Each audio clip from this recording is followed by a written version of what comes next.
Om Shanti. Class में आज के श्लोक टेस्ट के लिए श्लोक नंबर है 11वें अध्याय का 43वां, अध्याय 11 का श्लोक नंबर 43 और 9वें अध्याय का 30 और 31वां श्लोक, अध्याय 9 का श्लोक नंबर 31।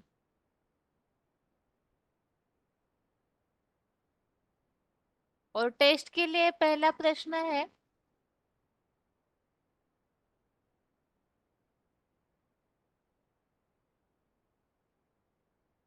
ग्यारहवें अध्याय के श्लोकों में विराट रूप की महिमा का क्या वर्णन आया हुआ है। 11वें अध्याय के श्लोकों में विराट रूप की महिमा का क्या वर्णन आया हुआ है। फोन अनम्यूट है। ଯେତେ କଲେ ବି ହବ। ତାପରେ फोन ସେଟା अनम्यूट ଖାଦ୍ୟ है।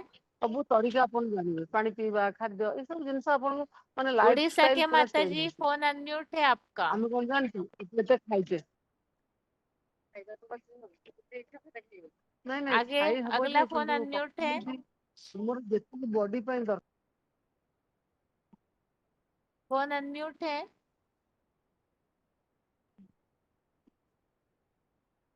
अगला हेलो फोन ओम। अनम्यूट है। हेलो ओम शांति दीदी। ओम शांति। हाँ दीदी, बाबा के विराट रूप का वर्णन 11 के अध्याय में 37 में आया है। अनंतहीन गुण वाले देवादिदेव भी है, जगत आधार भी है, त्रिमूर्ति शिव ब्रह्मा के भी आदि रचनाकार और सबके सदगुरु भी वही है। विदेशी विधर्मियों की शक्तिशाली हिंसक कुकर्मी कैसे बुद्धि से भी नमन नहीं क्यों करेंगे। माना देवादिदेव बाबा ही है, शिव बाबा ही है, और ब्रह्मा का रचनाकार भी वही है, जगत का सदगुरु जगत गुरु वही भी है। और विधर्मियों ने क्यों नहीं विराट रूप को आकर नमन नहीं करेंगे, तो ऐसा एक वर्णन आया है। और 38 में आया दीदी, आदि देवी है, परे ते परे पर ब्रह्म धाम वाले रहने वाले भी पुरातन पुरुष भी है। आप इस विश्व के परम आश्रय है, माना बाबा ही परम आश्रय में है। आदि देव भी है, परम ब्रह्म भी है, परम पुरुष भी है, और सभी को जानने वाले, माना सब कुछ जानने वाले त्रिकालदर्शी है। संग में अ, सदा सदा सर्वदा अकुट ज्ञान भंडारी भी है। और अकुट ज्ञान भंडारी होने से ही उनको जानने योग्य भी है। अनंत गुणवाल भी है शिव बाबा। और वटवृक्ष बीज के बीज सारे मनुष्य सृष्टि का बीज भी है, और निराकारी निर्विकारी बने बीज रूप जगत पिता है।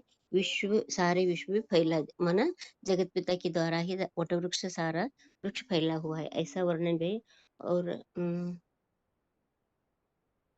दीदी ये वायुदेव भी आता है दीदी, वायुदेव, यमदेव, अग्निदेव, वरुणदेव में चंद्रमा, ये भी हाँ, वायुदेव, यमदेव, अग्निदेव, वरुणदेव, चंद्रमा, देवेंद्र आदि सभी दिक्पालों के भी प्रजापिता, माना सभी दिक्पालों का भी प्रजापिता यही शिव बाबा है। और कलयुग के अंत में पुरुषोत्तम संगम युग में 7 अरब सर्वधर्मियों का भी जगत पिता भी है। और जगतपति भी वही है, पितामह भी डाढ़े, शिव सुप्रीम सोल भी डाढ़े है। और आपके सहस्त्र सहस्त्र बार नमस्कार हो। माना इतना श्रेष्ठ भगवान कितने बार भी हम मनोबुद्धि से शरण होकर उनको शरण करेंगे और उनकी श्रीमत पर भी चलेंगे, तो कितना भी नमस्कार करे तो यही कम ही कम है। ऐसा भगवान ने अर्जुन ने भगवान को ऐसा वर्णन करके नमस्कार करते हैं। आज के टेस्ट में जो श्लोक है उसमें क्या उल्लेख आया है। आज का दीदी, हाँ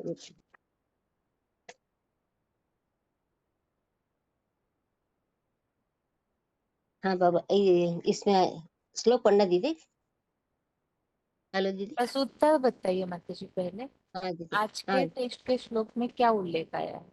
हाँ, आज के श्लोक में यह आया कि शिव सुप्रीम सोल जिस मुकर्रर द्वारा सारे विश्व के जगत जड़ चेतन का पिता भी है, और योग्य पूजने उनसे वो योग्य पूज करने वाले और कोई भी नहीं होते हैं, और वही सर्वोत्तम भी है।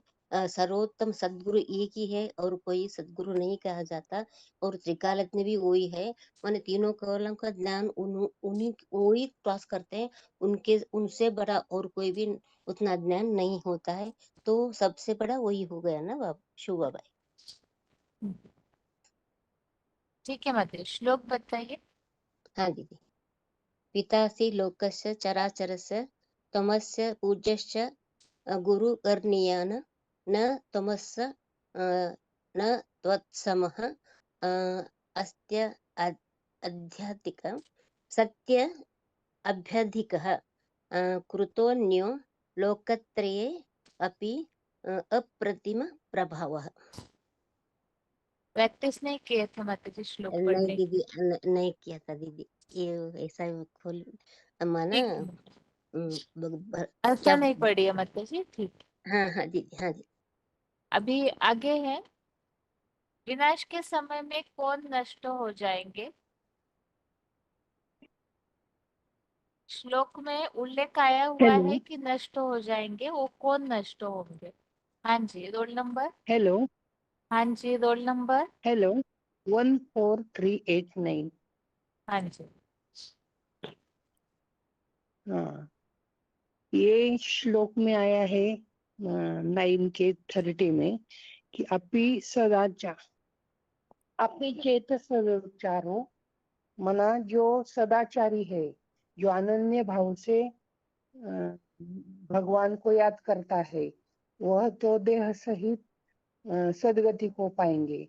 लेकिन जो अनिश्चय बुद्धिवंत है और साकार में आए हुए निराकार को पहचानते नहीं, मानते नहीं, वह देह से ही नष्ट हो जाएंगे। और श्लोक आया है अपि चेतसु दुराचारो भजते मां अनन्य भाव साधु एवं स मंतव्य हा समक व्यवस्थित ही सहा। 9 का 30 श्लोक। जो दृढ़ निश्चय बनते हैं वो शरीर सहित सदगति को पाते हैं, और जो निश्चय में कमी रह जाती है उनका तो देह भी नष्ट हो जाता है, पद भी कम हो जाता है। ठीक है। जो बहुत अत्यंत दुराचारी है, वो सत्पुरुष मानने योग्य कब बन सकते हैं?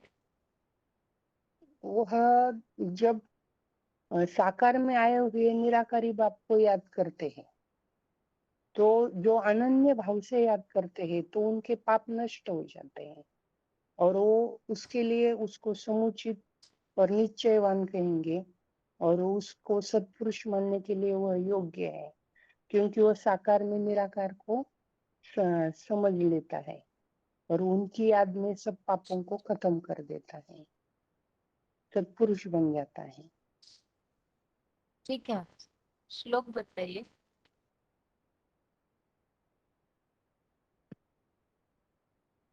अपि चेतस दुराचारो भजते मां अनन्य भाव साधु हा एवं स मंतव्य सम्यक व्यवस्थित ही सा। ठीक। यदि अभी कोई हाँ, हेलो हेलो। अपि चेतस दुराचारो भजते मां अनन्य भावक साधु एवं स मंतव्य सम्यक व्यवस्थित ही सहा। 9/30। ठीक।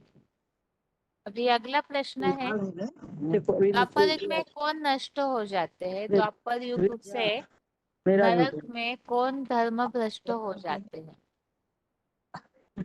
अभी मेरे को फिर से बताइए, पर यही हाथ वाला मेरा। बॉम्बे के माता जी, फोन अनम्यूट है। हेलो दीदी, ओम सादीप। Roll number. दीदी मेरा 265 है। हाँ जी। दीदी ईश्वरी मैं पढ़ाई नहीं की हूँ, तो माता जी को सिखा रही थी ऐसे। दीदी ईश्वरी ठीक है, आपका हाथ उठा हुआ था ना माता जी, जी, इसलिए। अभी उनको ही बता रही थी, उससे हाथ उठ गया। ठीक है अच्छा, दीदी, हम सब श्लोक पढ़ के बता दीजिए, अभी फोन अनम्यूट हुआ ही है तो। क्लास करके रोड पर खड़ी हूँ, आप बुक भी नहीं है, कैसे अच्छा, पढ़ूंगी? ठीक है। आगे अगला फोन अनम्यूट है।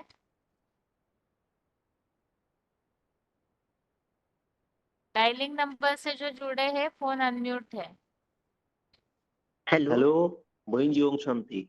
Roll number 22168। हाँ जी।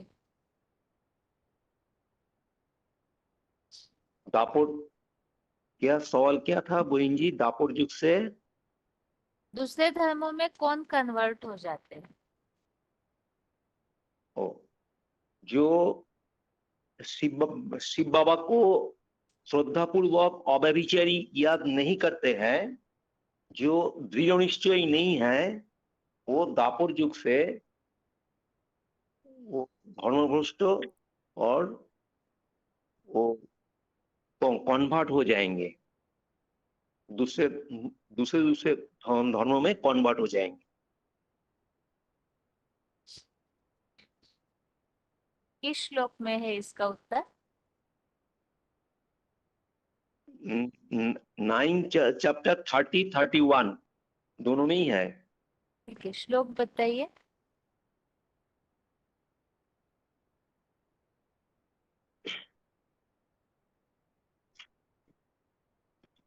कोपि चेत सु दुराचारी भजते मां अनन्यो भाव साधु एव स मंतव्य सम्यक व्यवसित ही स।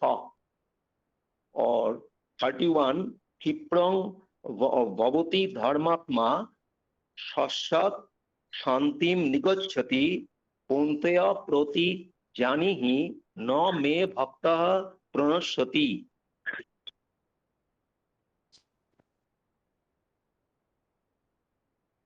मोहिन जी ठीक है तो? हाँ जी ठीक है। शांति की प्राप्ति किन्हें होती है और कब शांति की प्राप्ति होती है ऐसे बताया है।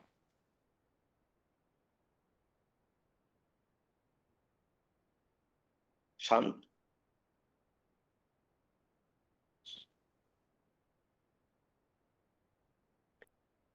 शांति की प्राप्ति किनको होती है ऐसे बताया है श्लोक में। शांति की प्राप्ति उनको होते हैं जो शिव बाबा के ऊपर निश्चय बन 100% निश्चय होगा। और जो कब शिव प्राप्त बाबा होने को की बात है ये शांति? वो श्रद्धा पूर्वक और 100% निश्चय होके शिव बाबा को अविचारी याद करते हैं, वो उनको ही शांति मिलता है और निर्वाण पद भी उनको ही मिलता है। और सत्य युग में वो और जो वही जाने योग्य है। ठीक है, ओम शांति। हेलो ओम शांति। हाँ जी, रोल नंबर। रोल नंबर नहीं है दीदी, रोहतक मधुबन से। ठीक है माता जी। हेलो माता जी, हाँ जी प्रश्न दीदी, ये क्या है बता कि कौन से भक्त हैं जो कभी भी धर्म भ्रष्ट नहीं होते हैं?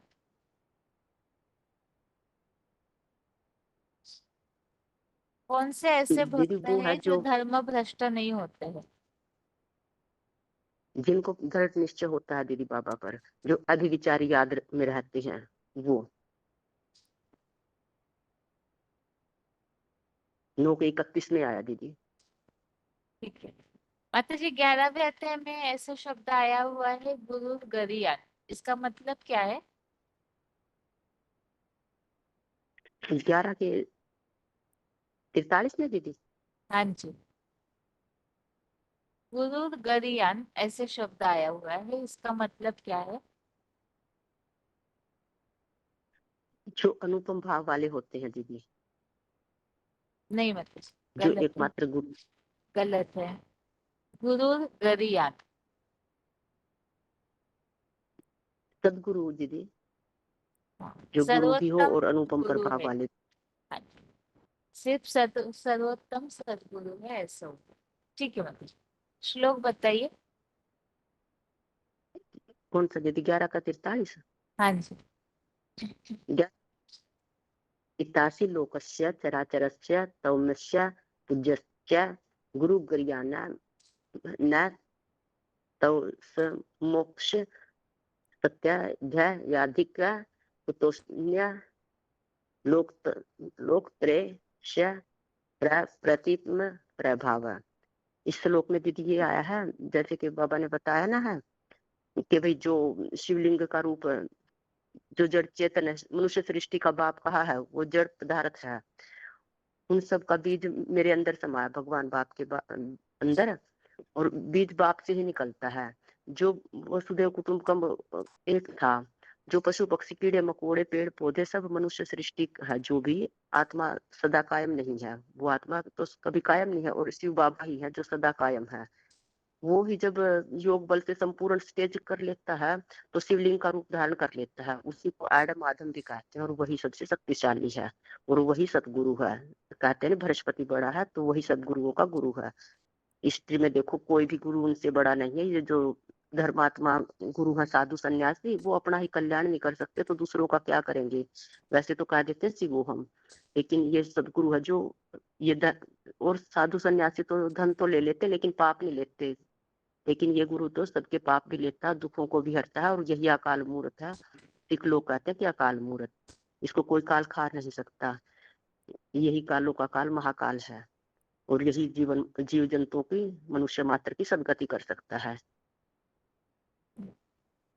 ठीक है मनोज। ओम शांति। ओम शांति। अगला प्रश्न है, 9वें अध्याय का 30 और 31वां श्लोक किस प्रसंग में समझा सकते हैं? फोन अनम्यूट है। 9वें अध्याय का 30 और 31वां श्लोक। फोन अनम्यूट है, रोल नंबर हेलो बताइए। दीदी। हाँ जी। ओम शांति। 23658। हाँ इसमें 30 में बताया है कि जैसे कोई भी दुराचारी हो, माना हम ये बता सकते हैं कि जैसे हमने तीर्थ जन्मों में जो भी पाप कर्म किए हैं, तो यदि हम भगवान की याद में एक भगवान को जान के पहचान के उनकी बातों पे निश्चय हो, तो माना हम जब उनकी बात से निश्चय हो जाएगा तो उनकी याद करेंगे, एक अव्यभिचारी याद से जब हम याद करेंगे तो कितने भी पाप हुए हो, हमारे पूर्व जन्मों में कितने भी पाप हुए हो, लेकिन उन पापों से हमें मुक्ति मिल सकती है यदि हमें बाप के ऊपर निश्चय होगा तो यही हम बता सकते हैं इसमें दीदी।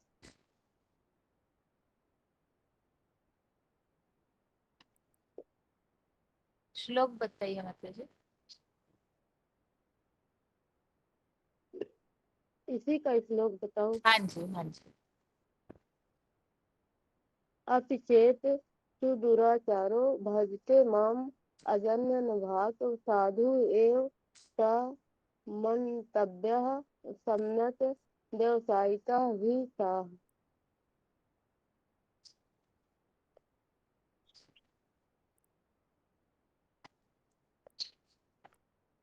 ग्यारह का भी पढ़ूंगी। हाँ जी। पितासि लोकस्य चराचरस्य तमस्य पूज्यस्य गुरुर्गरीयान् न ततस्मो अस्तभ्याधिकः कुतो अन्यो लोकत्रय अप्रतिम प्रभाव। ठीक है। अर्थ भी पढ़ू। नहीं माता जी। आगे ठीक फोन है। अनम्यूट है। प्रश्न यही है, 9वें अध्याय का 30 और 31वां श्लोक किस प्रसंग में समझा सकते हैं? फोन अनम्यूट है।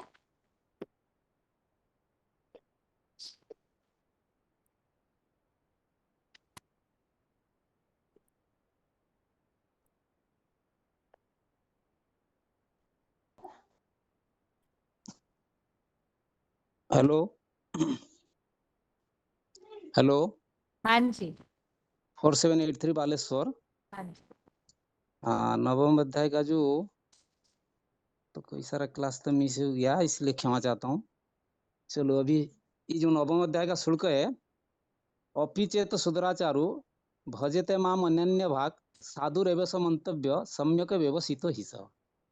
अर्थात इस शुल्क के जरिए हम लोगों को ये समझा सकते हैं कि चाहे कोई कितना भी दुराचारी, व्यभिचारी, पापाचारी, अजामिल जैसे पापी क्यों ना हो, यदि निर्मल हृदय से, माने सच्चा पवित्र भाव से एक ही अव्यभिचारी याद करेगा एक भगवान को जान करके पहचान करके उसका सब प्रकार का पाप मिट जाता है, भगवान उसको भी प्रिय हो जाते हैं, क्योंकि भगवान तो सर्व का प्रिय है, क्योंकि उनमें पक्षपातिता नहीं होता है, सबके प्रति वो समभाव रखते हैं। जो सच्चा श्रद्धा विश्वास प्रेम के आधार पर सब कुछ अर्पण करता है तो उससे श्रद्धा पूर्वक ग्रहण करता है।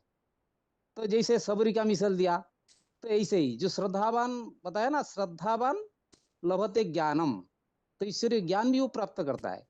तो यहाँ बताया जो कोई कितना भी भ्रष्टाचारी दुराचारी क्यों ना हो, तो मुझे प्रेम पूर्वक प्रीति पूर्वक श्रद्धा पूर्वक यदि याद करता है अर्पण करता है, चाहे पत्र पुष्प फूल त्वयं जो कुछ भी करता है मैं उसको श्रद्धा पूर्वक ग्रहण करने लेता हूँ। और दूसरा था क्षिप्रं भवति धर्मात्मा शाश्वत निगच्छन्ति। शाश्वत शांति। हाँ हाँ, क्षिप्रं भवति धर्मात्मा शाश्वत शांति में निगच्छन्ति कौन्तेय प्रतिजानी ही न मे भक्त प्रणश्यति।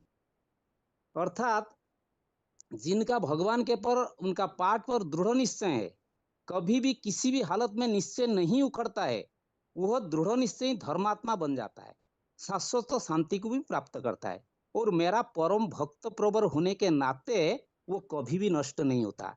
जो 6:40 में बताया था, पार्थन अवयव नामुत्र बिना सस्य से विद्यते नहीं कल्याण कृतम कश्चित दुर्गतिम तात गच्छति। ऐसे भक्त है जिनका इस लोक में ना परलोक में भी विनाश नहीं होता है, क्योंकि भगवान सदा कल्याणकारी है और उनका जो बच्चे है वो कभी दुर्गति में नहीं जाते हैं। जैसे ही धर्मात्मा जो बनता है उनका आधार क्या है ना, अव्यभिचारी याद। किसको? बिंदु निराकार को नहीं, सिर्फ निराकार को याद करने वाले क्षिप्र बुद्धि बनते हैं। जैसे 12:1-5 में श्लोक था, क्लेशु अधिकतर तेषाम अव्यक्त असतम चेतसाम अव्यक्ता ही गति दुखम देहवद्भि अवाप्यते। तो माने साकार को जो याद करता है, मायावेश्य मनुयमा नित्युक्त उपासते श्रद्धया परोयुपेतास्ते में युक्त तमो मता। माने जो श्रद्धा पूर्वक साकार को याद करने वाले सच्चा भगवान का बच्चा बनते हैं और अटल निश्चय बुद्धिवादी बनते हैं। जो जितना निश्चय जिसका अटल होता है तो वो पुण्यात्मा भी बन जाता है। ये पहचान के आधार पर है। सबसे बड़ी बात है, बाबा ना इसने मुरली बार बार कहते हैं कि सबसे बड़ा क्या है ना, सबसे बड़ी चीज ये भगवान बाप की पहचान, इसमें ही नंबरवार बन जाते बच्चे। तो जो माने जड़ समय उसको चलाने वाले कोई चैतन्य शक्ति है, जिसे महाकाल बताया, गाया हुआ ना, कालू का काल महाकाल। सिर्फ शिव बाबा को याद करूं, याद से ही सारी कल्याण हो जाएगा। शिव बाबा की याद से सारी दुनिया का परिवर्तन, माना साकार रथ में निराकार सुप्रीम सोल को याद करना। तो इससे क्या होगा ना, शाश्वत तो शांति प्राप्ति होगी। हवद की बात से तो हमको जो वर्षा मिलता है एक जन्म की, उसमें कुछ मिले या ना मिले सुख शांति, लेकिन ये है पारलौकिक बाप जिससे हमको 21 जन्म की सुख शांति की वर्षा गारंटी के साथ मिलती है। और इसके आधार पर 63 जन्म भी कनेक्टेड है। तो ऐसे अभिविचारी पक्का निश्चय होना बहुत जरूरी है। क्या है निश्चय? मैं आत्मा अपनी पाठ पर पक्की निश्चय होना चाहिए और इतना दृढ़ हो जाए कि विनाश काले भी आत्मा देह को भूल जाए। बाबा ने बोला ना, इसमें मेहनत क्या है? सबसे बड़ी मेहनत है कि माने दूसरे धर्म में जो कन्वर्ट हो जाते हैं वो क्या होते हैं ना, अपना माने उसका आधार है, वो कभी माने अपने सुधर्म में नहीं टिक पाते। सुधर्म ना आत्मिक धर्म, इसलिए बताया ना, श्रेयान सुधर्म विगुण परोधर्मात सुनिश्चितात सुधर्मे निधनं से परोधर्म भयावह। तो अपने धर्म में टिकना ये सबसे बड़ी बात है। ये काम माने इसमें होता है। इस श्लोक में दर्शा सकते हैं हम कि 9:31 में कि दृढ़ निश्चय ही माने धर्मात्मा बन सकता है। हेलो हेलो हेलो, आज नहीं आ रहा है शायद।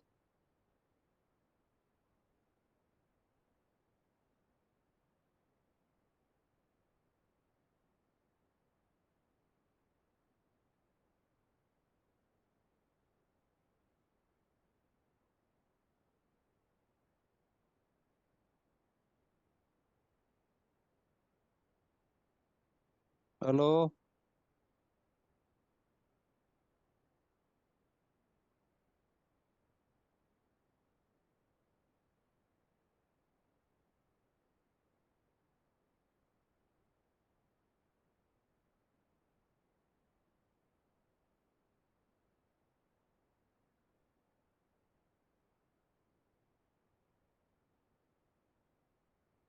हेलो।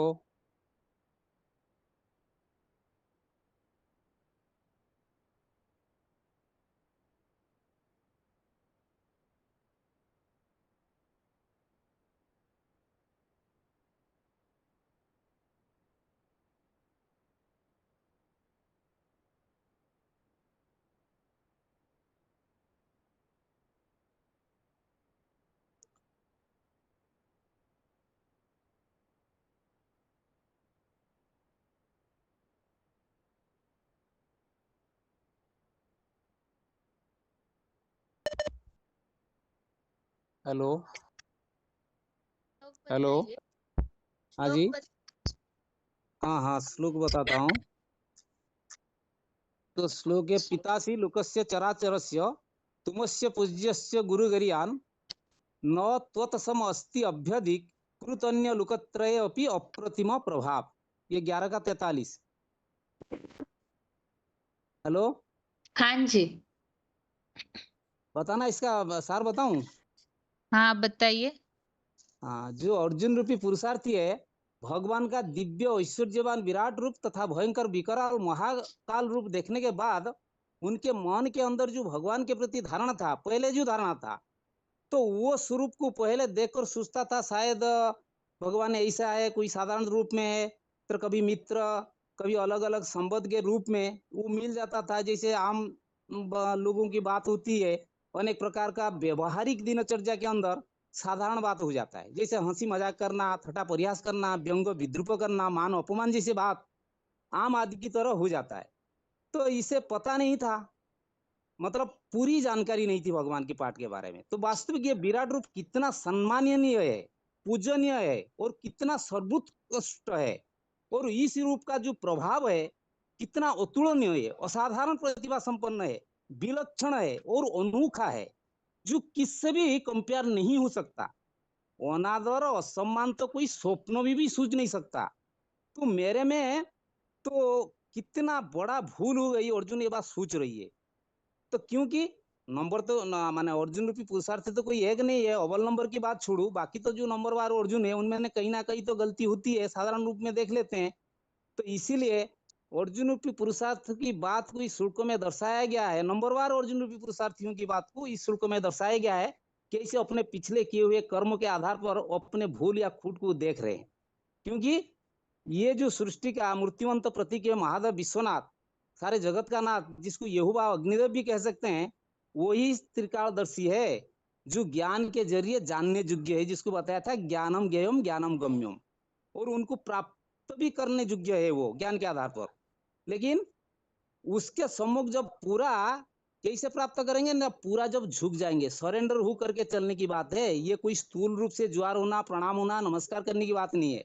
अपना मन बुद्धि को संपूर्ण रूप से अर्पण करने की बात है, अर्थात सर को झुकाना। जैसे बाबा ने मिसाल दिया ना, परिवार का एक बाप होता है जिससे सारा परिवार निकलता है। तो यह जो सृष्टि है, ये 500-700 करोड़ रुपी एक परिवार है, सबका बाप एक ही है, एक से ही निकलते हैं, और सारे अंत में क्या होते हैं ना, सारा प्राणी मात्र, कीड़े मकुड़े जीव जंतु जितने भी है चैतन्य सजीव माने आत्मा है, सब उसी में समा जाते हैं। तो ये जब कब होगा ये बात ना, जब योगेश्वर शंकर महादेव जब पुरुषार्थ की संपन्नता स्टेज को प्राप्त करेंगे। और दूसरा बताया सदगुरु क्या है ना, आज की दुनिया में जितने ही गुरु लोग ये देखने में आते हैं, इनकी तो हिस्ट्री हमको पता है, यही सारी दुनिया के दुर्गति के रास्ते में सब लोगों को ले गए। सब गुरु का हिस्ट्री इतिहास में भी लिखा हुआ है। और दुनिया के हाल क्या होता है ना, सारे दुनिया को इन्हें अधोगतियां ले गए, भगवान सर्वव्यापी शिव ओम कह करके किसी का भी सदगति नहीं कर पाए ये, अपितु लंबे लंबे बड़े बड़े टाइटल लेके बैठ गए, फलाना श्री जगत गुरु, 160 जगत गुरु, डेड डेज, ये सब जो माने इनके ये के जनसाधारण का धन को, मान मतवा को अपहरण कर लिए, सबको निधन बना दिए। बाप तो आकर सच्चा बनते हैं, जन्म जन्मांतर का जो पाप को वो भस्म करा देते हैं। कि इस रूप में क्या, बिंदु रूप में नहीं, साकार शरीर के लिए कहा जाता है अकाल मूर्त। साकार में निराकार है, सारा संसार का सदगति करा देते हैं। मनुष्य की सदगति होती है तो मनुष्य की वाइब्रेशन के आधार पर सारे जड़ जंगम परिवर्तन हो जाता है। ये शक्ति ताकत कहाँ से आती है ना त्रिमूर्ति शिव परम सदगुरु से आती है। हिस्ट्री कहती है, जो दिखा भी जाए हिस्ट्री के अंदर, मैं ऐसे कोई ऑलराउंडर पाठधारी नहीं है, चाहे बौद्ध हो, चाहे क्राइस्ट हो, चाहे इब्राहिम हो, जितने भी धर्म पिता आए हैं उनका जिस हिस्ट्री से तो उनका ऑलराउंड पार्ट किसी का ही दिखाई नहीं गया है। ये कार्य कौन करता है? ये कार्य एक ही सच्चा सदगुरु जो के करवाते हैं। 3 काल को कोई भी क्रॉस नहीं कर पाया, एक ही करेगा। कालू का काल महाकाल है, सबसे शक्तिशाली नवग्रह के रूप में, सबसे बड़ा बृहस्पति रूप में इनको दिखाया गया। बृहत माना सबसे बड़ा, पति माने स्वामी, जिससे जितना ज्ञान होगा वो उतना बड़ा पावरफुल बनेगा, जिसमें कम ज्ञान होगा उतना कम।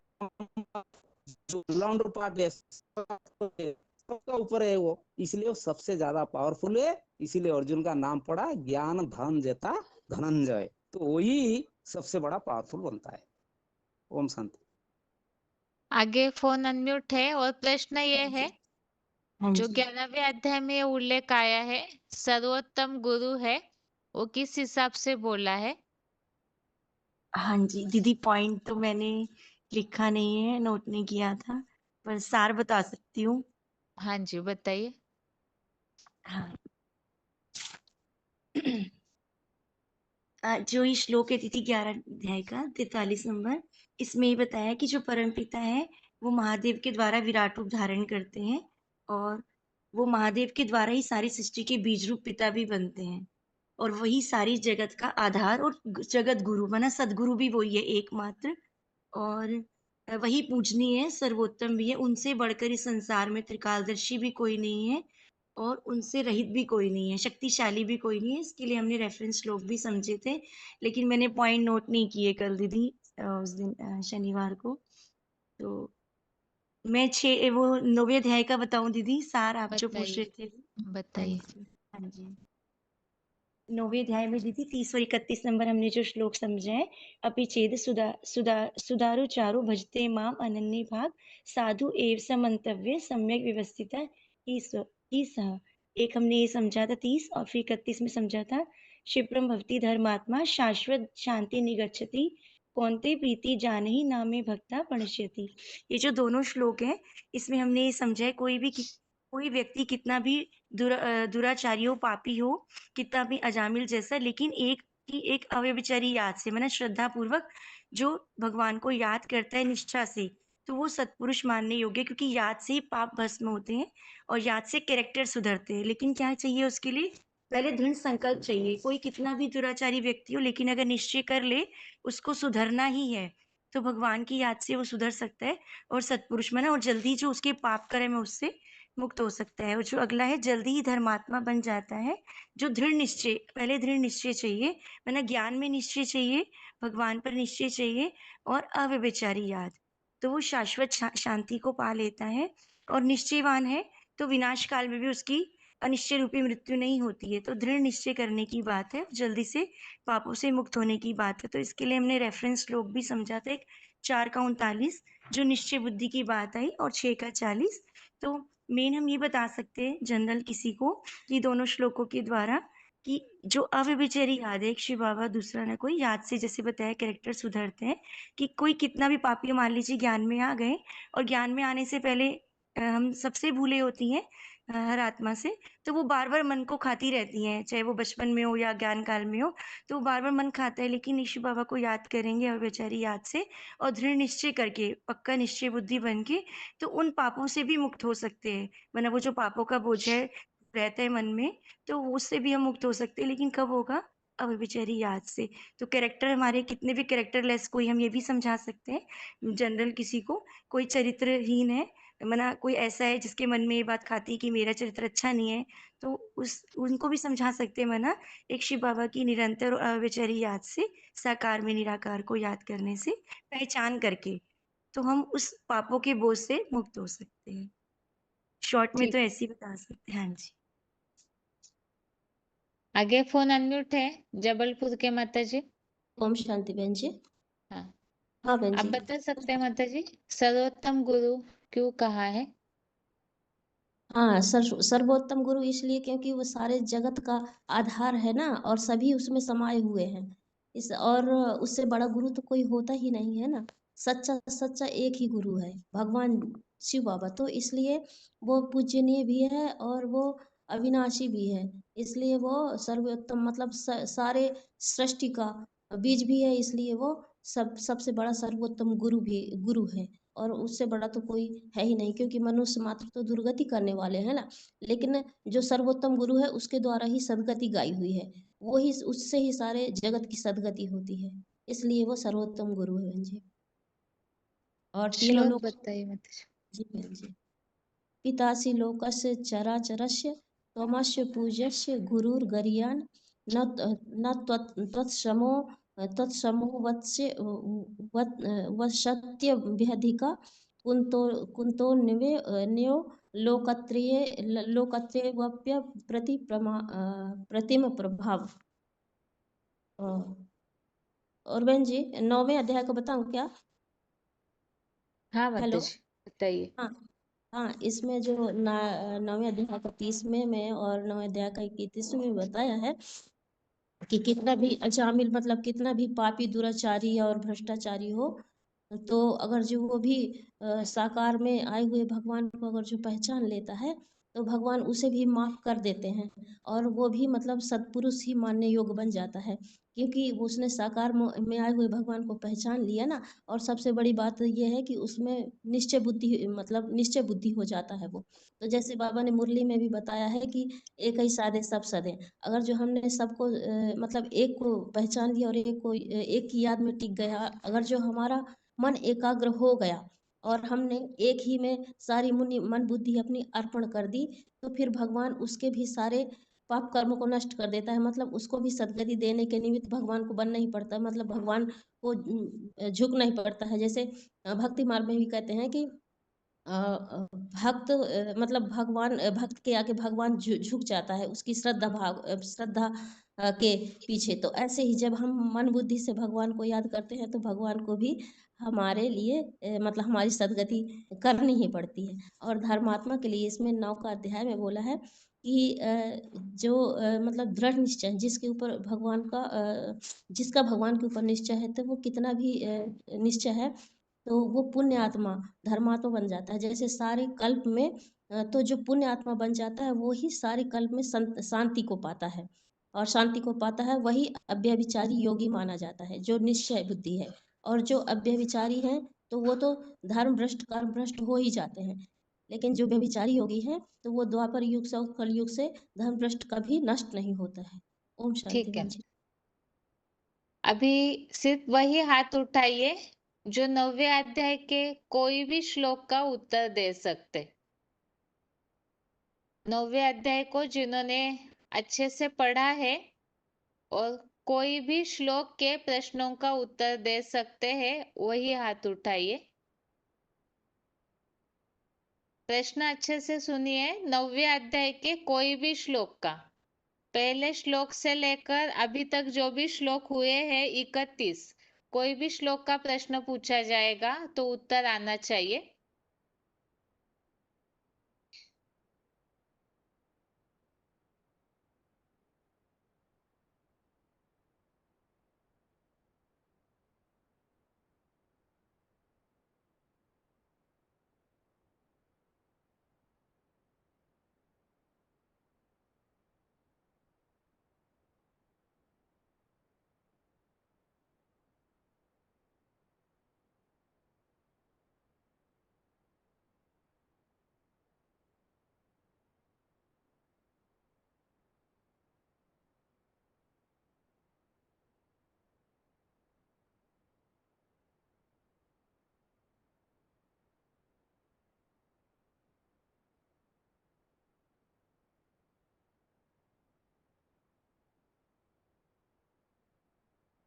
प्रश्न यह है कि परमपिता जब इस सृष्टि पर आते हैं, सृष्टि परिवर्तन करते हैं, तो उनकी अवस्था के बारे में किस श्लोक में उल्लेख है? परमपिता इस सृष्टि पर आते हैं, सृष्टि परिवर्तन करते हैं, उनकी अवस्था के बारे में किस श्लोक में उल्लेख है? खास कौन सी अवस्था धारण करके सृष्टि परिवर्तन करते हैं।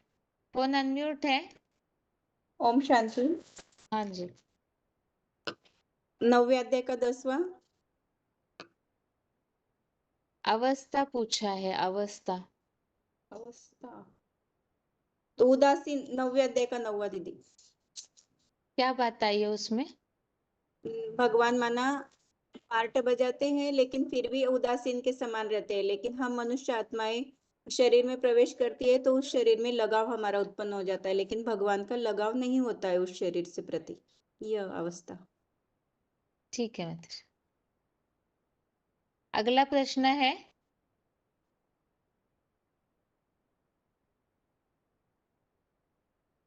असुर या राक्षसी स्वभाव धारण करने वालों की निशानियां या गुणधर्म किस श्लोक में बताए हैं?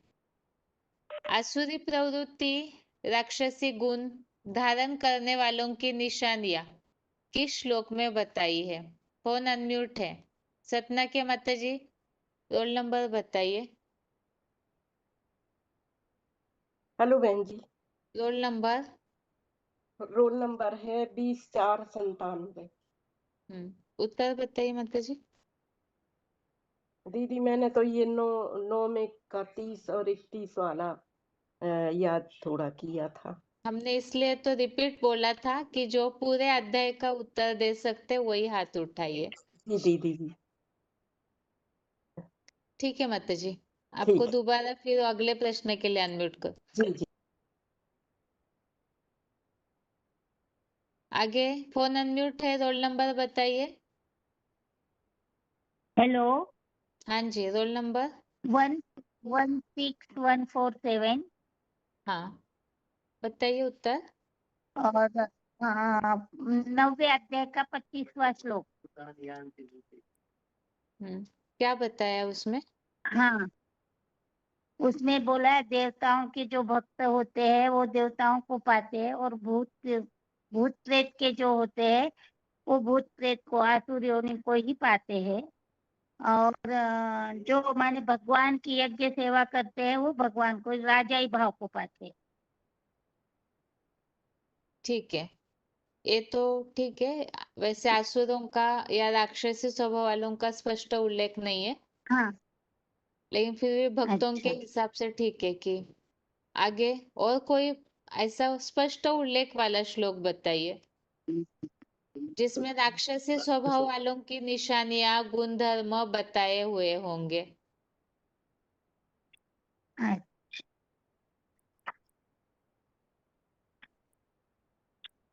अगला फोन अनम्यूट है। 8589 बताइए माताजी। ओम शांति दीदी। लातूर के माताजी थोड़ा धीरे बात ये कीजिए ताकि हेलो। औरों को। ये 9 हाँ, के 12 में बताया दीदी। हेलो। 1 मिनट माताजी, हेलो। हाँ बताइए। दीदी। 8589। 9 के 12 में बताया दीदी।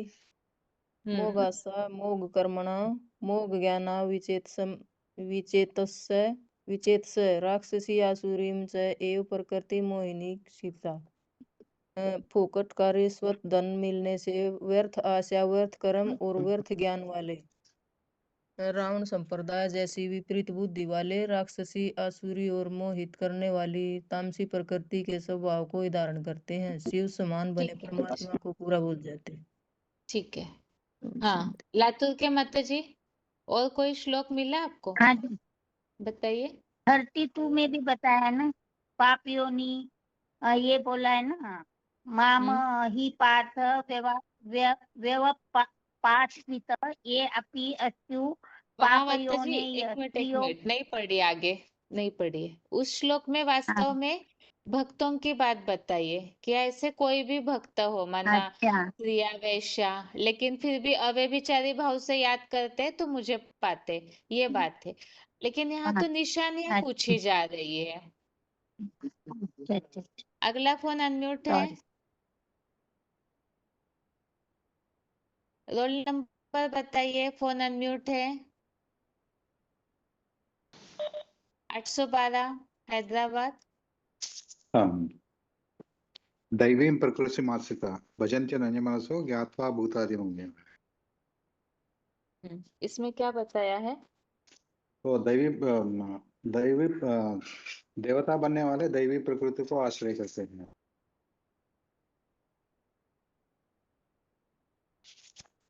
क्या श्लोक नंबर क्या है?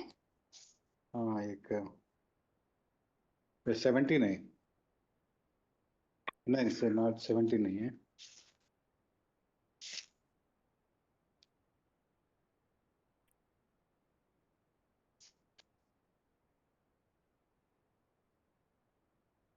एक मिनट बताइए। एक मिनट है। आगे और एक फोन हाँ, अनम्यूट है। महात्मानस्तु मां पार्थ दैवीं प्रकृतिमाश्रितः भजन् च नन्यमनसो ज्ञात्वा भूतादिमव्ययम्। श्लोक नंबर बताइए। श्लोक नंबर 13 है। उसमें क्या बात आई है? कि दैवी प्रकृति का आश्रय करने वाला मुझको ही प्राप्त वास्तव में करते यहाँ हैं। राक्षसी आसुरी स्वभाव वालों की बात पूछी जा रही है। अच्छा,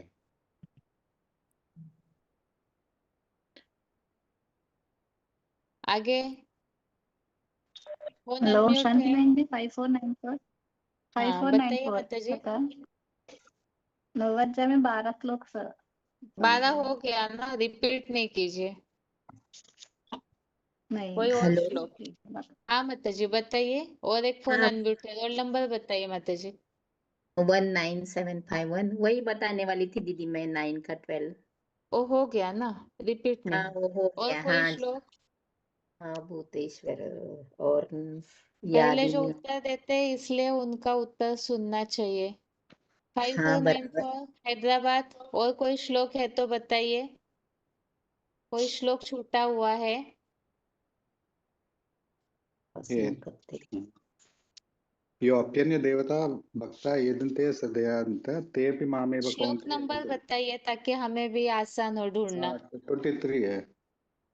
इसमें क्या बताया है? दूसरे उनको याद करने से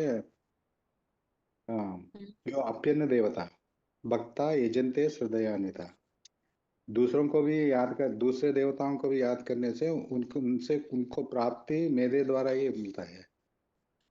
नहीं, यहाँ भी वास्तव में कम कला वाले देवताओं की बात है, लेकिन स्पष्ट आसुरों का उल्लेख ऐसे नहीं कहा जाएगा। 9 में आगे 3 बता सकते बहन जी। हाँ 9 में 34 3 नंबर। 3 सही है। बताइए कैसे बताया उल्लेख, कैसे है बताइए। उत्तर भी स्पष्ट कीजिए। हाँ मना अश्रद्धालु लोग मुझे को ना पाकर मुझ लोग किया मना मार्ग में लौट जाते हैं। मना इसका धर्म मार्ग में विश्वास नहीं है विषयों को। मना धर्म मार्ग के ऊपर विश्वास नहीं है उन लोगों को, इसलिए मूर्छ लोग को पाते हैं।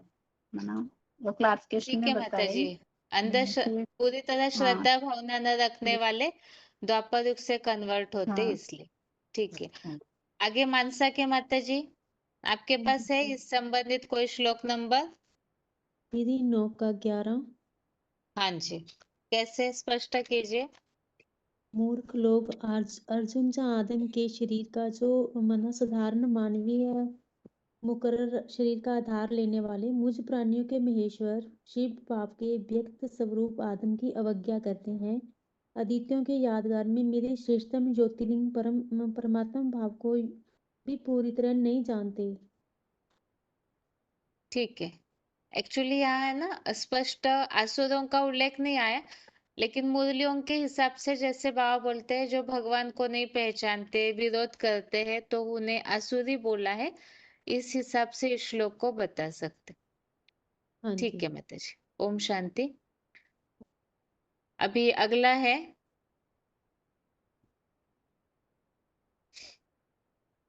अभी देवताई स्वभाव वालों के लक्षण किस श्लोक में आए हुए हैं? देवताई स्वभाव वालों के लक्षण। फोन अनम्यूट है। हेलो। हाँ जी। 9 का 25 होगा। 25 में हेलो, क्या बात है? इसमें तो है देवों का भक्त देवताओं को पाते हैं, पितृभक्त पितरों को पाते हैं, और भूत प्रेत योनि में जाने वाले जो भूत प्रेत योनि को पाते हैं, और भगवान को याद करने वाले भगवान से प्राप्ति करते हैं। ये होगा कि बहन जी? नहीं, वैसे देवताओं के लक्षण के हिसाब से नहीं, यहाँ तो बस ये तरीका बताया हुआ है कि कौन किन को पाता है भक्त। गुण ये धर्मों दो का होगा कोई उल्लेख नहीं आया ना। हाँ जी। हाँ जी, ये शायद नहीं। 9 का 13 और 9 का 14 उसमें क्या हेलो, बात है? इसमें होता है ना दैवी परा प्रकृति जो आश्रित है उत्तंग कैलाशवासी, वो माने मुझे शिव बाबू को अच्छी तरह पुरुषोत्तम संगीत में पहचान करके और अभिव्यचरी याद से निश्चित होकर याद करते हैं। और उनका जो लक्षण बताया वो श्रद्धा पूर्वक अविचल रूप से गुणगान करते हैं, फिर यत्न पूर्वक ब्रह्मचर्य व्रत में दृढ़ रहने वाले हैं, वो विनम्र चित्त भी होते हैं और निर्माण चित्त भी होते हैं, वो ठीक है, कल्याणकारी ड्रामा समझ करके सारे कार्य वो लगाते हैं। ठीक है। पहले दीदी से ना जिनका फोन अनम्यूट है, आप बता सकते हैं कोई? दीदी 9 का 20वां क्या बात आई है माता जी उसमें? उसमें बात आई कि दिव्य लोकों में 21 पीढ़ी जन्मों तक पवित्र सुरेंद्र लोक को पाकर सुखधाम में लेश मात्र भी दुख अशांति का भोग भोगते न भोगते हुए सूर्यवंशी कलातीत विष्णु रूप कला बद्ध कृष्ण चंद्र के स्वर्ग में देवियों को दिव्य भोगों को भोगते हैं। वास्तव में वो पूरा श्लोक ही वो देवताओं के लिए है। हाँ हाँ हाँ हाँ, ठीक है। 3 और के 4782 हाँ जी, आप बताएंगे और कोई श्लोक?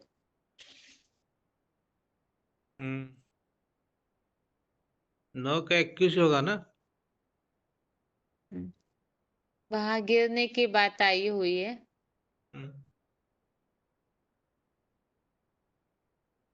देवताएं किस तरह से नीचे गिरते हैं वो बात आई हुई है। ठीक है। विशालम पुण्य मर्त्य लोगों संधि। और अभी अगला प्रश्न। हेलो, हाँ जी। नहीं, ठीक है बहन जी, ठीक। अभी अगला प्रश्न है,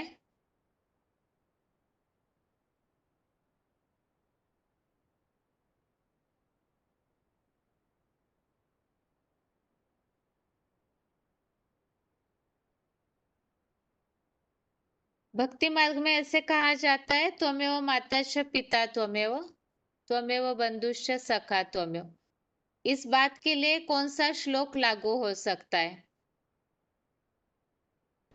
भक्ति मार्ग में जो ये उल्लेख है, त्वमेव माताश्च पिता त्वमेव, इस बात के लिए कौन सा श्लोक लागू हो सकता है?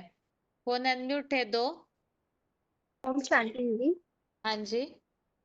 दीदी 9 का 18 श्लोक गति भरता प्रभु साक्षी निवास। इसके अलावा और कोई श्लोक एक्यूरेट बता सकते हैं माता जी? वो दीदी हमारे आज है जिसमें 31 सॉरी 30 में बोला है, 30 में नहीं वो तो दीदी 11वें में है। इससे नहीं है। आवाज कट कट हो रहा है। हाँ दीदी 1 मिनट देखती हूँ, मैं बताती हूँ। ठीक है। और एक फोन अनम्यूट है, औरंगाबाद के माता जी। हेलो बताइए। हेलो। हाँ बताइए माता जी। हाँ 28 नंबर का श्लोक है बहन जी। क्या? 28 में क्या उल्लेख है? शुभ और शुभ कर्म बंधन जो होते हैं ना वो स्वर्ग के लिए मुक्त हो जाएंगे ना, पूरी तरह से छूट जाएंगे। तो प्रश्न क्या माता पूछा जी था बहन जी? प्रश्न क्या पूछा है? हाँ क्या पूछा था प्रश्न ये? त्वमेव माताश्च पिता त्वमेव, इसके लिए कौन सा श्लोक लागू हो सकता है? दीदी 9 का 17। 25 नंबर का। क्या? 25 नंबर का। 25 में क्या उल्लेख आया है? देवताओं के भक्त इसमें तो देवताओं कोई ऐसा उल्लेख नहीं है ना, त्वमेव माताश्च पिताश्च के रूप में। दीदी 9 का 17 है। हेलो देवताओं हेलो नौ का सितारा है दीदी। हेलो हेलो हेलो, नौ का सितारा है दीदी। हेलो, नौ का सितारा है दीदी। कैसे? हेलो नौ नौ का सितारा है दीदी। कैसे? दीदी क्योंकि इसी में ही सारे संबंधों के बारे में बताया हुआ है कि तू मेरी माता भी है, पिता भी है, दादा भी है और भाग्य विधाता भी है। ठीक है माताजी, ये श्लोक एक्यूरेट है। हाँ जी दीदी, जो आपने पहले देवताओं वाला पूछा था वो नौ का 22 है। देवताओं के लक्षण पूछे थे ना दीदी, वो हाँ नौ माताजी। वो नौ का 17 22 है। नंबर का 17 असुर नंबर में बाय 17 नंबर का बता दिया माताजी। अभी अभी माताजी ने बताया, आपने शायद नंबर नहीं सुना होगा। हाँ मैंने सुना नहीं था, सॉरी। ठीक है माताजी, 22वें श्लोक में हाँ ठीक है, वैसे भगवान की उपासना करने वाले और व्यभिचारी जो है इस हिसाब से ठीक ही है, हाँ जी दीदी, और लेकिन जो ये हम ज्ञान के आधार से समझ सकते हैं। जो बाहर वाले लोग हैं वो नहीं स्वीकार करेंगे इस बात, वो तो भक्त ही मानेंगे ना उन बातों को। यहाँ तो हम समझते हैं कि ये देवता बनने की स्टेज है और बिल्कुल व्यभिचारीपना तो उनके रक्षा भगवान करते हैं इस हिसाब से। हाँ जी, तो ठीक दीदी है। जो उससे हाँ पहले पूछा था हाँ वो कम कुरी के ब्राह्मणों वाला, वो 9 का 24 आ सकता है क्या? जो नीची कुरी के ब्राह्मण होते हैं वो भगवान को याद नहीं करते और यज्ञ से आसुरी लक्षणों के इसमें। हाँ जी हाँ हाँ जी ये दीदी, विधर्मियों में पतित हो जाते। हाँ जी हाँ ये 9 का 24 ठीक है दीदी। हाँ हेलो माताजी। और आज का जो श्लोक है ना 31वां, उसमें भी बताया हुआ है जो हाँ जी मेरा भक्त नष्ट नहीं होता है, और बाकी इसका मतलब जो व्यभिचारी धारणा वाले हैं वो फिर और धर्मों में कन्वर्ट हो जाते हैं। यहाँ ऐसा स्पष्ट उल्लेख नहीं, लेकिन उसके ऑपोजिट बात ये तो अपने आप समझने की है कि जो अव्यभिचारी है वो नष्ट नहीं होते, तो जो व्यभिचारी है वो नष्ट होते हैं इस हिसाब से। हाँ ठीक है। ठीक है। अभी अगला प्रश्न है,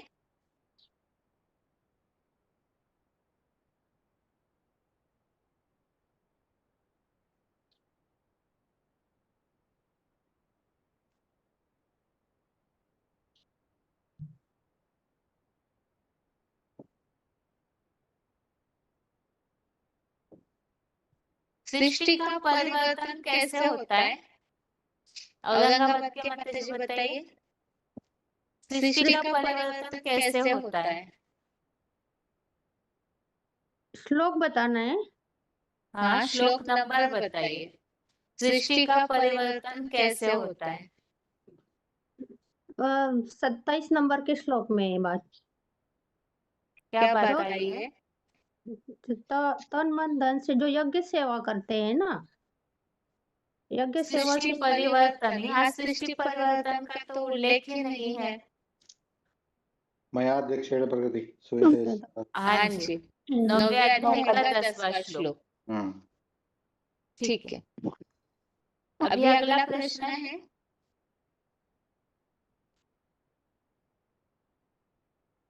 सृष्टि परिवर्तन का समय किस श्लोक में आया है? दो फोन अनम्यूट है, बताइए माताजी। मैं अपने प्रकृति को वश में कर प्रकृति की अधीनता सृष्टि परिवर्तन का समय सिर्फ श्लोक नंबर बताइए। चंडीगढ़ के माताजी और एक हरिपुर के माताजी का फोन अनम्यूट है।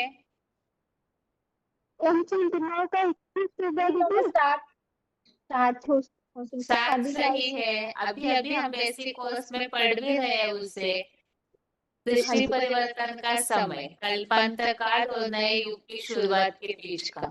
21 नंबर का श्लोक है बहन जी। उसमें क्या बात है? जब पुण्य क्षीण होने पर वो कर स्वर्ग लोक जब भोगते हैं ना, उसके बाद पुण्य क्षीण होने पर मृत्यु लोक में प्रवेश पाते हैं। प्रश्न क्या पूछा है माता जी? आप प्रश्न क्या समझे बताइए। स्वर्ग की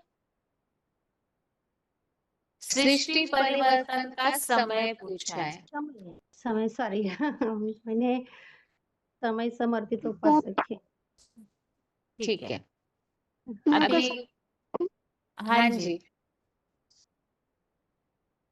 बताइए हरिपुर माता जी, एक बार अपना रोल नंबर बताइए। 2576।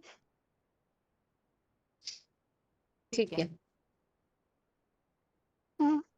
वो जो सर्वभूतानि कौन्तेय प्रकृति अंतम कल्पति पुनस्तानि कल्पद विश्वजाम्यहम्। माने जो कल्पांत काल में सभी प्राणी मेरी जो निराकार स्टेज जो धारण करते हैं ना, उस महादेव के प्रकोष्ठ स्वरूप की कुर्ती साकार अव्यक्त ज्योतिर्बिंदु आत्मिक भाव को पाते हैं। और फिर क्या होता है ना, कल्प के आदि काल में मैं उनको फिर से सृष्टि के लिए ठीक है। छोड़ देता हूँ। और ठीक। नहीं, विस्तार नहीं कीजिए। अभी अगला प्रश्न है, श्लोक में उल्लेख आया है कि भगवान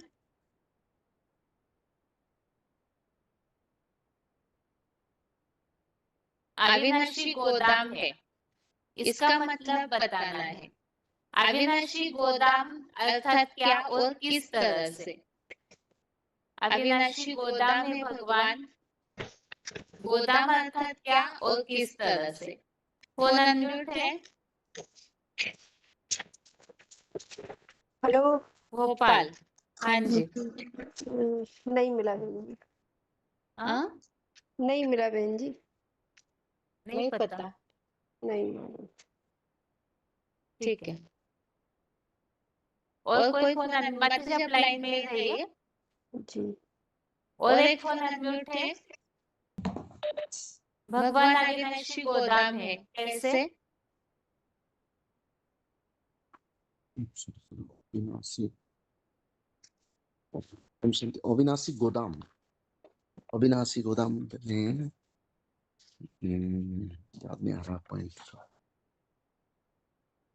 प्रभो प्रलय स्थानम निधानम बीजम अव्ययम। श्लोक का आधा हिस्सा बताया है।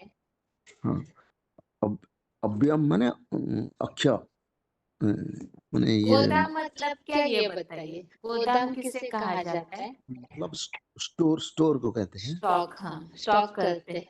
तो फिर भगवान अविनाशी गोदाम किस तरह से है?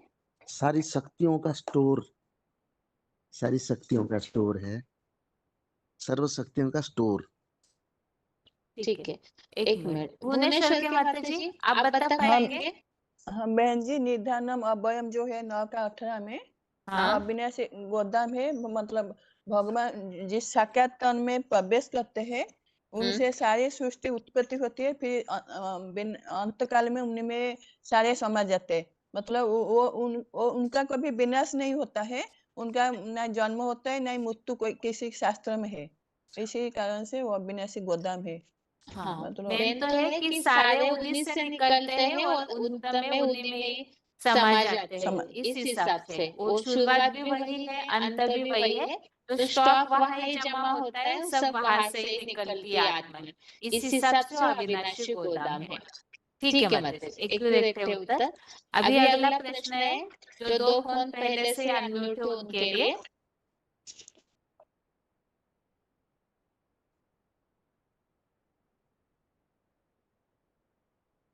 महादेव की विशेषता कोई श्लोक में बताई हुई है।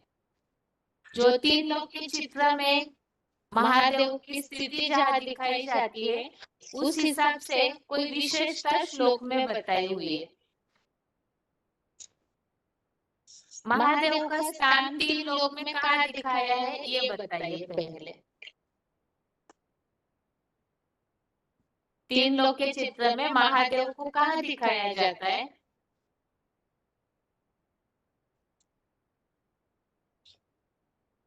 भोपाल के माता जी हेलो बताइए, अब कहाँ दिखाते हैं महादेव को? महादेव को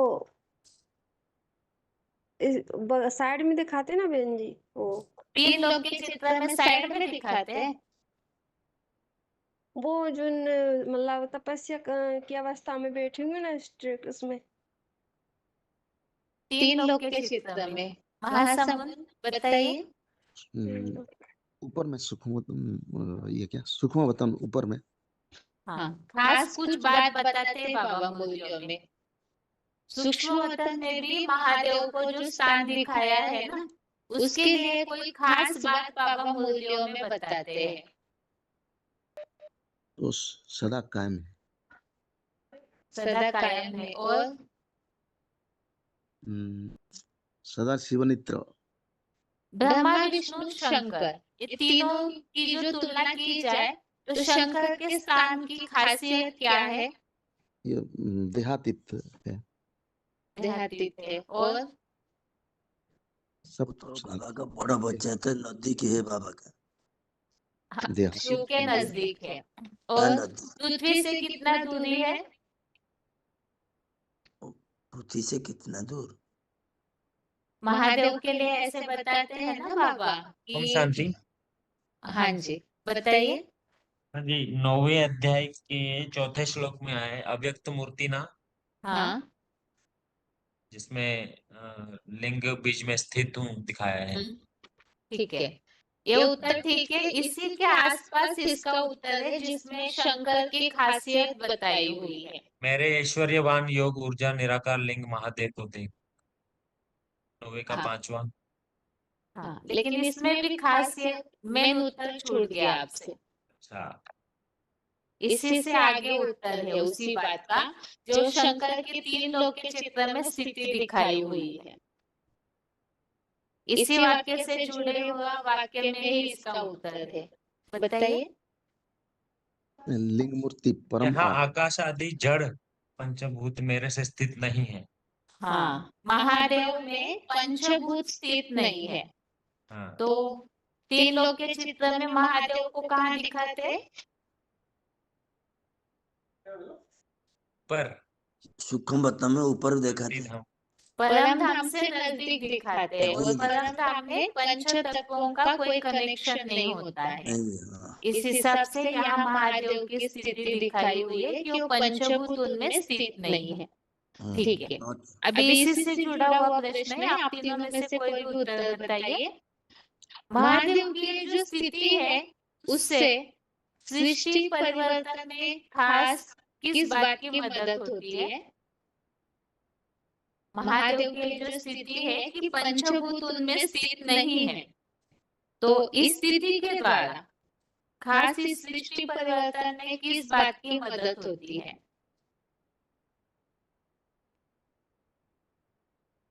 इसी श्लोक में उत्तर है, गहराई से पढ़ेंगे तो उत्तर समझ में आएगा।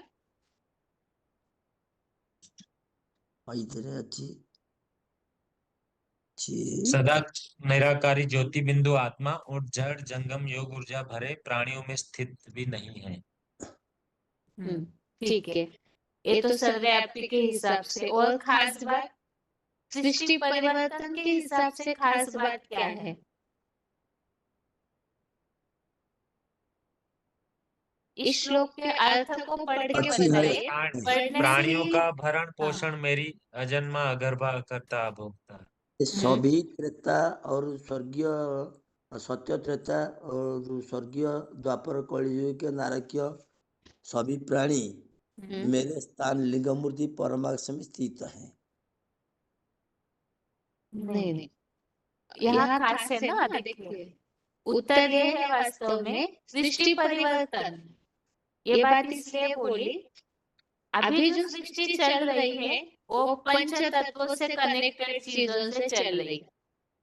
सृष्टि के जो भी प्राणी है, वो जो भी खाना पीना खाते हैं, जो कुछ भी करते हैं, वो किस पांच तत्वों से कनेक्टेड चीजों से ही भरण पोषण हो रहा है ना। तो इसीलिए इससे सृष्टि पतन की ओर जाती है। और सृष्टि परिवर्तन होना मतलब पंच तत्वों से डिटैच जब हो जाते हैं तो ही सृष्टि सतयुगी सृष्टि में पहुंचती है। यहाँ ये बात बताइए, पंचभूत मेरे में स्थित नहीं है, तो ऐसी अव्यक्त मूर्ति जो है साकार देह तो है, लेकिन अव्यक्त मूर्ति है और देह की स्मृति भी नहीं है। तो उस आधार से वो योग की खुराक से प्राणियों को पैदा करती है। ଏଇଟା ତାହେଲେ ତ ହଉଛି तार 9 ର 5 मेरे 9 अवसर के 5वें ये इस बात का उत्तर है कि योग की खुराक आत्मज्योति की जो रात। प्राणियों को पैदा करती है, अर्थात नई सृष्टि के लिए जो प्राणी पैदा होते हैं वो कैसे पैदा होते हैं? क्योंकि महादेव में खुद पंचभूत स्थित नहीं है, तो उनसे जो भी तैयार योग होंगे ऊर्जा से। वो भी योग ऊर्जा से तैयार होंगे और उनका भरण पोषण भी ज्ञान और योग के द्वारा ही होता है। तो वो फिर नई सृष्टि, यहाँ देखिए 4थे श्लोक में खास बताया है ना कि अव्यक्त मूर्ति के द्वारा ये सारा जड़ जंगम जगत जो भी है विस्तृत हुआ है, वरना अव्यक्त स्टेज के द्वारा ही नई सृष्टि की निर्मिति शुरू हो जाती है और फिर उनका भरण पोषण भी उसी स्थिति के द्वारा होता है। तो ये खास खासियत है नई दुनिया निर्माण करने के लिए, याद के द्वारा ही नई सृष्टि की निर्मिति होती है। ठीक है जी ठीक है, ओम शांति। अभी अगला प्रश्न।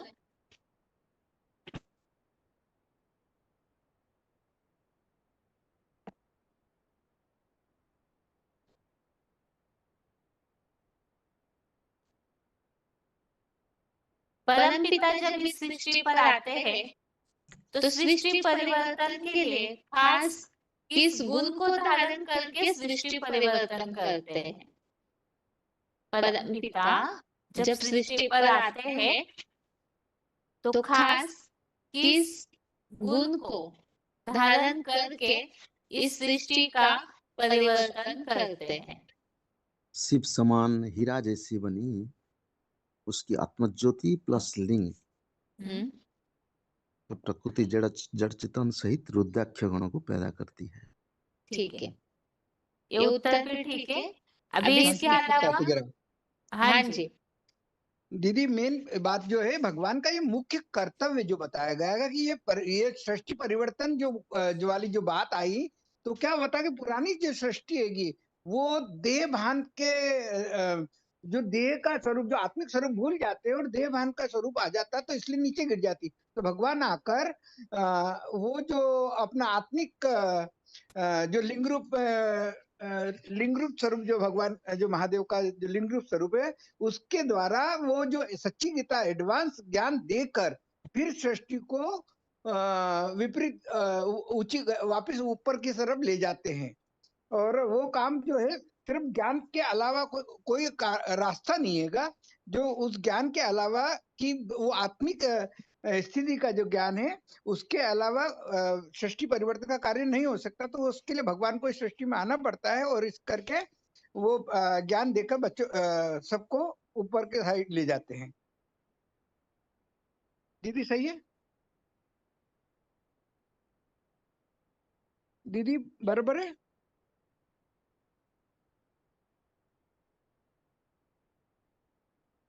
Hello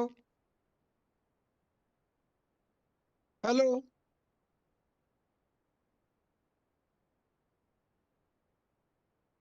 hello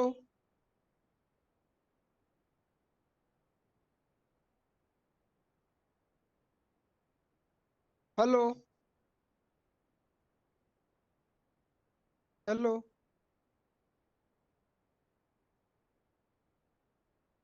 hello hello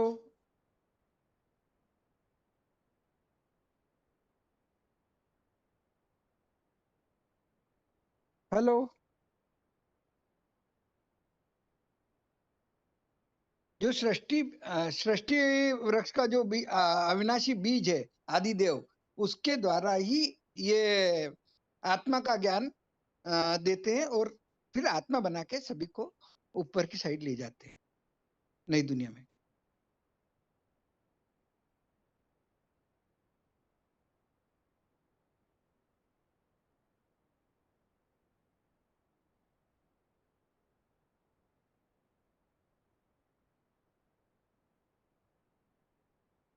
hello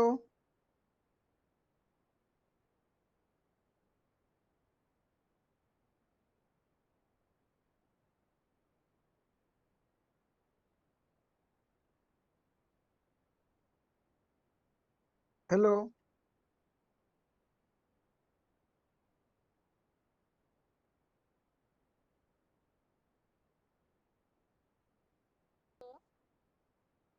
hello.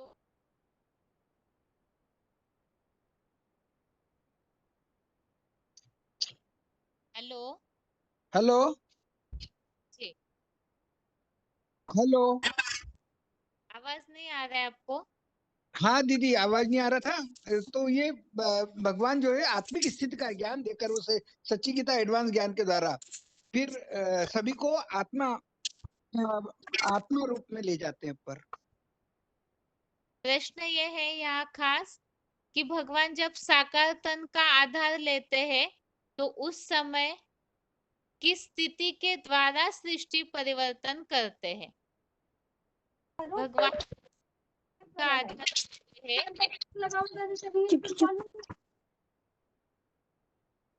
Phone unmute है किसी का? हाँ हेलो।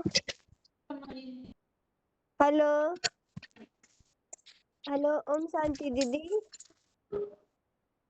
हेलो। हेलो। हाँ ओम शांति दीदी।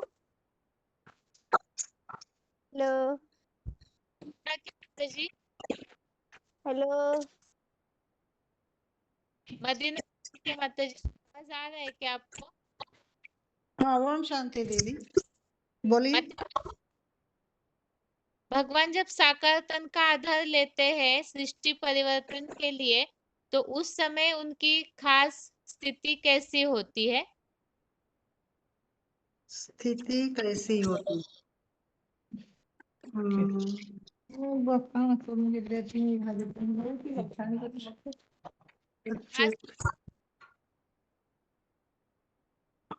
एक मिनट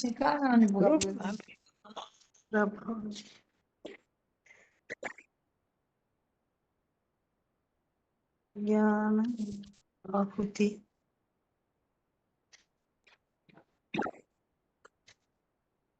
और फोन अनम्यूट किया है। तन का आधार लेते हैं तो उस समय किस स्थिति के द्वारा सृष्टि परिवर्तन करते हैं? हाँ दीदी 8937। हाँ, इसमें 9/10 में बताया मुझ शिव समान हीरे जैसे बनी उसकी आत्मा ज्योति प्लस लिंग देह प्रकृति। और 9/9 में उदासीन समान बताया है। 9/8 में प्रकृति वशात बताया। 9 के 8 बताया कि आपने 9 में प्रकृति वशात। हाँ दीदी 9/18 में आया है शिव बाबा ही शरणागत वत्सल मित्र उत्पत्ति विनाश और पति स्वामी साक्षी आश्रय अविनाशी अव्यक्त मूर्ति सदा कायम है ऐसे रूप है। स्थिति स्थिति आवाज आ रहा है क्या माता जी? बॉम्बे के माता जी? हाँ दीदी अभी आ रहा है, अभी ठीक से आ रहा है, बीच बीच में कट हो रहा है। यहाँ प्रश्न खास ये पूछा था स्थिति, तो 9 के 8वें श्लोक में बताया हुआ है प्रकृति को वश में करके आता। हाँ ठीक है, प्रकृति आवाज वशात रहा है इसलिए यहाँ होगा श्लोकों के लिए। इसलिए यहाँ आवाज जाता है तो फोन अनम्यूट होगा तो कंटिन्यू श्लोक बताते जाइए। बीच में हो सकता है हमारा आवाज कट भी हो जाए तो भी आप इनका जिनका फोन अनम्यूट होता जाएगा 9वें अध्याय के श्लोकों को कंटिन्यू रीडिंग करते जाए।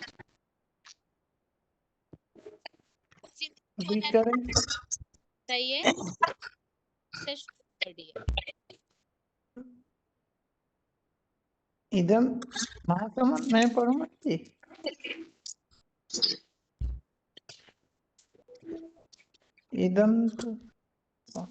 इदम तु ते गुह्यतमं प्रवक्ष्यामि अनुसूयवे ज्ञानं विज्ञान सहितं यज्ञात्वा मोक्षसे अशुभात् राजविद्या राजगुह्यं पवित्रम् इदम् उत्तमं प्रत्यक्षावगमं धर्म्यं सुसुखं कर्तुम् अव्ययम् अश्रद्धानः पुरुषा धर्मस्य परन्तप प्राप्य मां निवर्तन्ते मृत्यु संसार वर्तमनि मया ततमिदं सर्वं जगत् अव्यक्तमूर्तिनां स्थानि सर्वभूतानि न चाहन्ते त्वक्षिता न च मत्स्थानि भूतानि पश्चिमे योगमैश्वरम् भूतभृन्न न च भूतस्थो मम आत्मा भूतभावनः यथा आकाशस्थितो नित्यं वायुः सर्वत्र गोमः तथा सर्वाणि भूतानि मत्स्थानि इति उपधारय सर्वभूतानि कौन्ते प्रकृतिं यान्ति मामिकां कल्पस्य पुनस्तानि कल्पादौ विसृजाम्यहं प्रकृतिं ताम् अवस्तभ्य विसृजामि पुनः पुनः भूतग्रामम् इमं कृत्स्नम् अवशं प्रकृतिर्वशात् न च मां तानि कर्माणि निबध्नन्ति धनञ्जय उदासीनम् असक्तं तेषु कर्मसु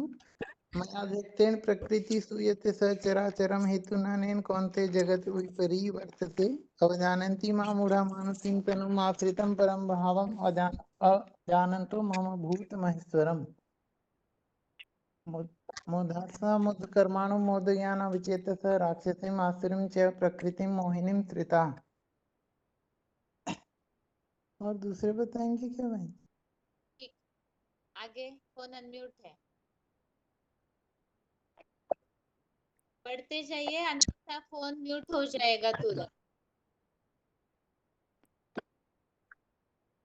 आगे हलो ओम शांति। महात्मान तु मां पार्थ देवीं प्रकृतिमाश्रितः भजन्ति अनन्यमनसो ज्ञात्वा भूतादि अव्ययम् सततं कीर्तयन्तो मां यत्तन्त्रता नमस्तस्यन्त मा भक्त्या नित्ययुक्ता उपासते ज्ञानयज्ञेन च अपि अन्ये यजन्तो माम् उपासते एकत्वेन पृथक्त्वेन बहुधा विश्वतो मुखम् अहं क्रतुः अहं यज्ञ सदा अहम् औषधम् मंत्रः अहम् एव आज्यम् एहम् अग्नि अहं हुतम् पितामहस्य जगतो माता दाता पितामह वैद्यं पवित्र ओंकारं वृक्षाम यजुरेव च गति भर्ता प्रभु साक्षी शरणं सुरत प्रभव प्रलय स्थानं निदानं बीजव्ययम् अपामि अहं वर्ष निगृहामि सृजामि च अमृतं चैव मृत्युश्च असतं च अहम् अर्जुन त्रैविद्यां पूतपापा यज्ञे द्रष्टा स्वर्गति प्रार्थयन्ते ते पुण्य आसाद्य सुरेन्द्रलोकम् अश्नन्ति दिव्यान् दिवि देव भोगान् एवं भुक्त्वा स्वर्गलोकं विशालं क्षीणे पुण्ये मर्त्यलोकं विशन्ति एवं त्रयी धर्ममनुपपन्ना गता काम कामा लभते अन्यासिन्तयन्तो मायि ये उपासते तेषां नित्याभियुक्ताय योगक्षेमं वहाम्यहम्। आगे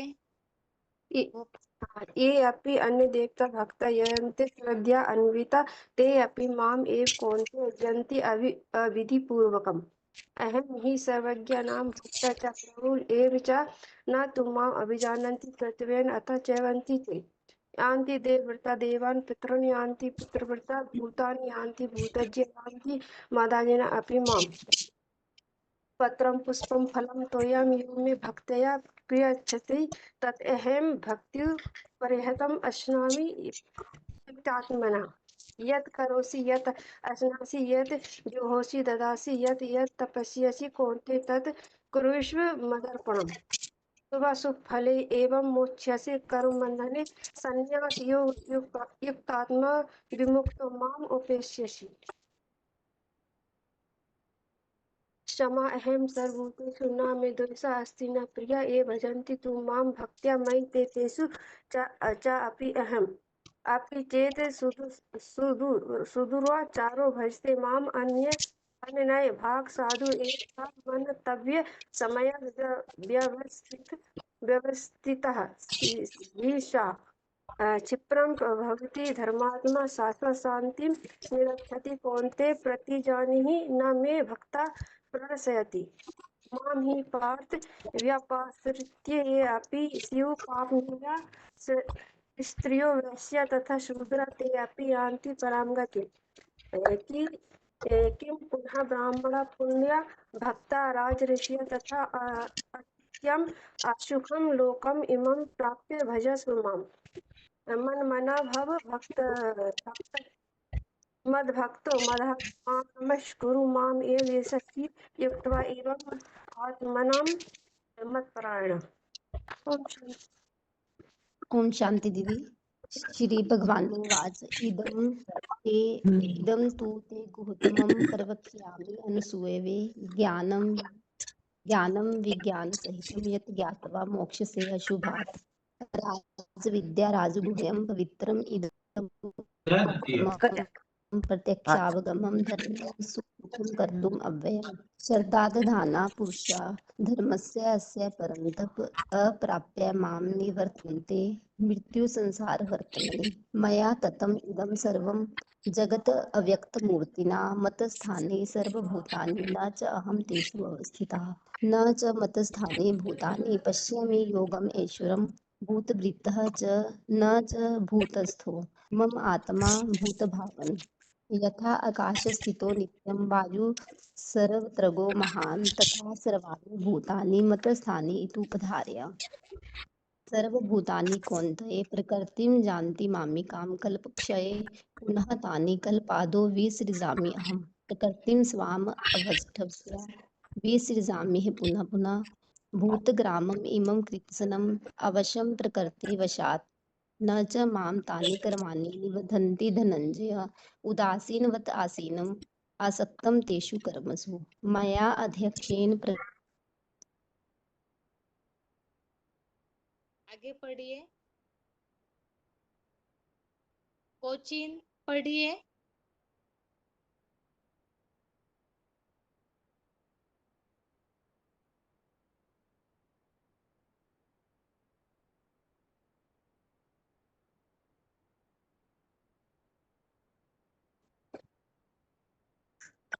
ओम शांति बहन जी।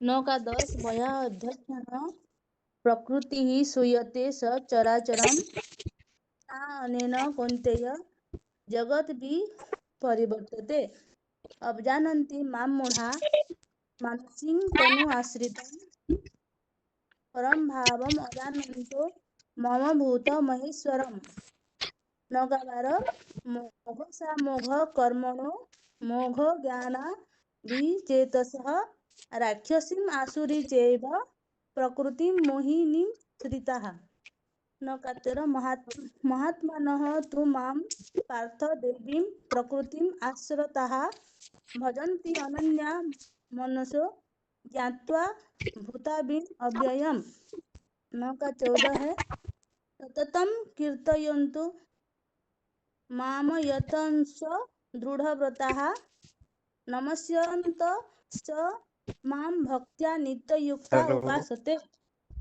9 का 15 है ज्ञानयोगेन च अपि अन्ये यजन्तो माम् उपासते त्वेन पृथक्त्वेन बहुधा विश्वतो मुखम् 9 का 16 अहं क्रतु अहं यज्ञ स्वधा अहं औषधम् मंत्र अहमेव आज्यम अहम अग्निः अहम हुतम 9 का 17 है पिता अहम अस्य जगतो माता धाता पितामह वेद्यम पवित्रम ओंकारम रुक् साम जजुरेव च 9 का 18 है। ठीक है, आगे। हेलो, ओम शांति।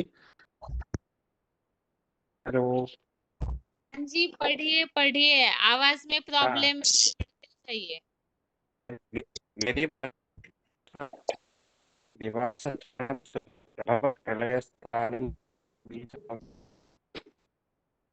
अहं वर्षं दुर्गणात् गतश्चामि च अमृतं चैव मृत्युश्च सदसच्चाहमर्जुन दैवेद्यामां सोमपापूतपाप यज्ञैरिष्टा स्वर्गतिं प्राप्नुयन्ति ते पुण्यमासाद्य सुरेन्द्रलोका नश्यन्ति दिव्यान् दिव्यदेवभोगान् एतं भुक्त्वा सत्यलोकविशाक्षी पुण्ये मृत्युलोकं विशन्ति एवं त्रिधर्ममनुप्रपन्ना गतागतं कामकामा लभन्ते अनन्यश्चिन्तयन्ति तेषां नित्याभियुक्तानां योगक्षेमं वहाम्यहम् देवताभक्ता इत्यन्विता येऽपि मामेव भवतेय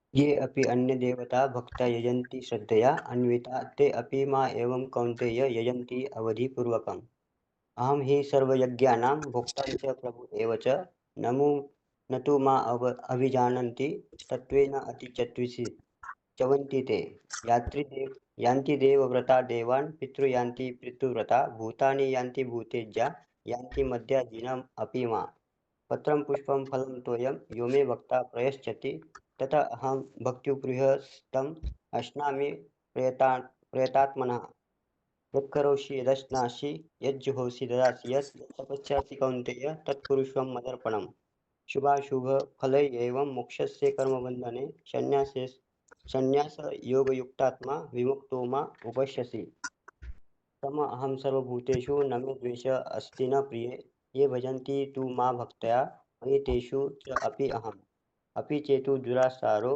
भजन्ते मा अनन्यभाक् साधु एवं स मन्तव्य सम्यक् व्यवस्थित हि सः क्षिप्रं भवति धर्मात्मा श्वशतं शान्ति निगच्छति कौन्तेय प्रतिजानिनि न मे भक्ता प्रणश्यति माहि पार्थ व्यप्राश्रित्य ये अपि सुपापयोनयः श्रेयो वैश्या तथा क्षुद्रो ये अपि यान्ति परां गतिम् किं पुनः ब्राह्मणा पुण्याभक्ता राजर्षय तथा अनिन्य असुखं लोकं य प्राप्य भजस्व मां मन्मना भव मद्भक्तो मद्याजीमा नमस्कुरु एवं यशस्वी कृत्वा एवं आत्मना प्रमत्परायण। ठीक। अभी आज के दिन यहाँ ही गीता क्लास पूरा कर रहे हैं। वैसे नेटवर्क से प्रॉब्लम भी हो रहा है और क्लास का टाइम भी पूरा हुआ है। ओम शांति।